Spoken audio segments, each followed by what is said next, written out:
في مساء الثلاثاء 11 مارس 2025 كان من المقرر أن يشهد استاد القاهرة الدولي مباراة القمة رقم 130 بين قطبي الكرة المصرية الأهلي والزمالك ضمن منافسات الجولة الأولى من المرحلة الثانية للدوري المصري الممتاز، إلا أن المباراة لم تقم بسبب عدم حضور فريق النادي الأهلي إلى الملعب، مما أدى إلى إلغاء اللقاء واعتبار نادي الزمالك فائزا بنتيجة 3-0 وفقا للوائح الاتحاد المصري لكرة القدم.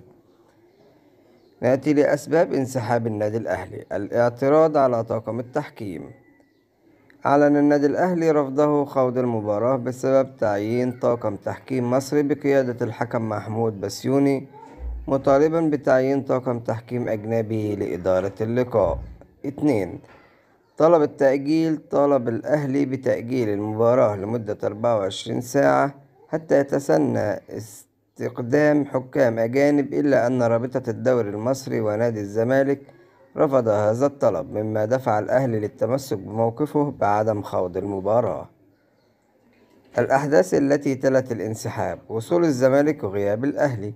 حضر لاعبو الزمالك وطاقم التحكيم إلى استاد القاهرة في الموعد المحدد للمباراة، بينما غاب فريق الأهلي عن الحضور، وبعد انتظار دام 15 دقيقة أعلن الحكم إلغاء المباراة واعتبار الزمالك فائزا بنتيجة 3-0. الإجراءات القانونية. قام نادي الزمالك بتحرير محضر قسم شرطة مدينة نصر لإثبات حالة غياب فريق الأهلي عن المباراة. النتائج المترتبة على الانسحاب. 1. تعديل جدول الترتيب.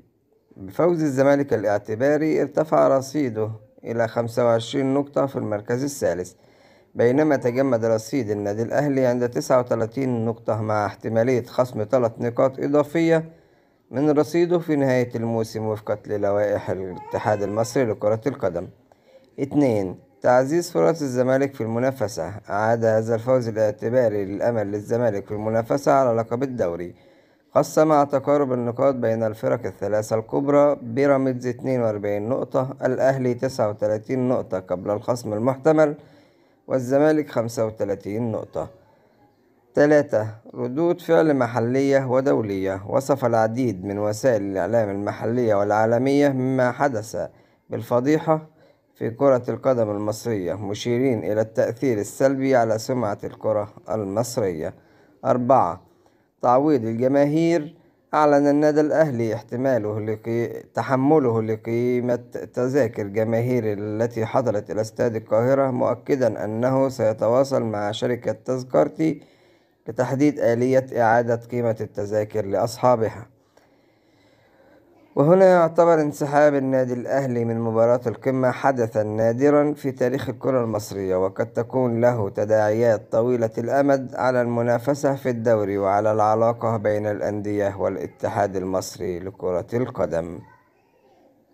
لا تنسوا الاشتراك في القناة وعمل لايك للفيديو.